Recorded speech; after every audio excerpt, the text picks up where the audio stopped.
and welcome to another session of Institutional Effectiveness Tips, brought to you by Weave. Today, we will be talking about how to conduct a norming session, also called a calibration session. The goals of the norming session are to train and calibrate raters to assess artifacts. At the end of the session, raters will have a common understanding about how to apply the rubric. Norming sessions always involve groups of faculty. It utilizes a common rubric. There is a discussion about how to apply the rubric and is led by a facilitator or facilitators. The reason for conducting a norming or calibration session is simply to ensure that student work is assessed in a fair and consistent way. There are 4 components to a norming or calibration session. The background provides the context to faculty member. Here you can discuss how the data will be used, and you can remind people that you are not assessing individual faculty members or individual students, but rather a group of students and how well they achieve the learning outcomes. Here you can also have a discussion about how assessment is not grading. The second part of a calibration session is the discussion of the rubric. Here, you will go over each dimension of the rubric, clarifying any confusing terms. You will also talk about any relevant components of the criterion of each dimension of the rubric. Again, making sure that everybody has a common understanding of the criterion in the rubric. Then, if necessary, you will adjust the rubric. The third component of a calibration session is the actual rating and reading of the example artifacts.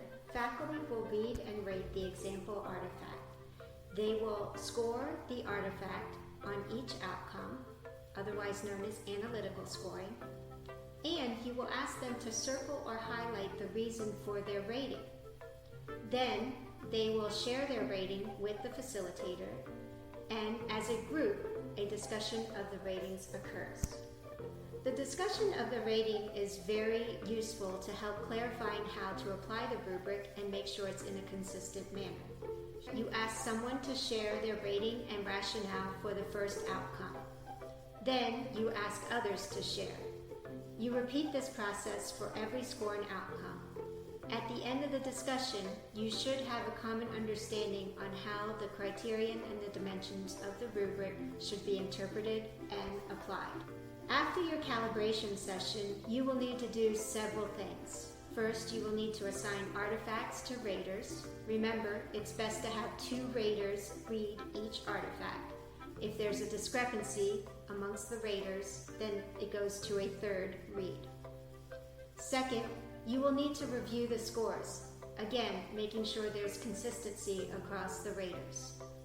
And lastly, you will need to hold a debriefing session. After all the raters have read their artifacts, you want to gather them together as a group. You want to discuss their observations, ask them to identify strengths and weaknesses they observe, and most importantly, what their recommendations would be to help improve student learning. Those are some tips and tricks for how to conduct a norming session.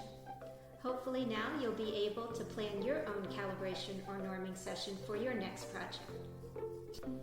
As always, thank you for listening to another edition of Institutional Effectiveness Tips brought to you by Weave. Head over to our Knowledge Center to learn more about our courses, workshops, and other things offered this semester. Created using Powtoon.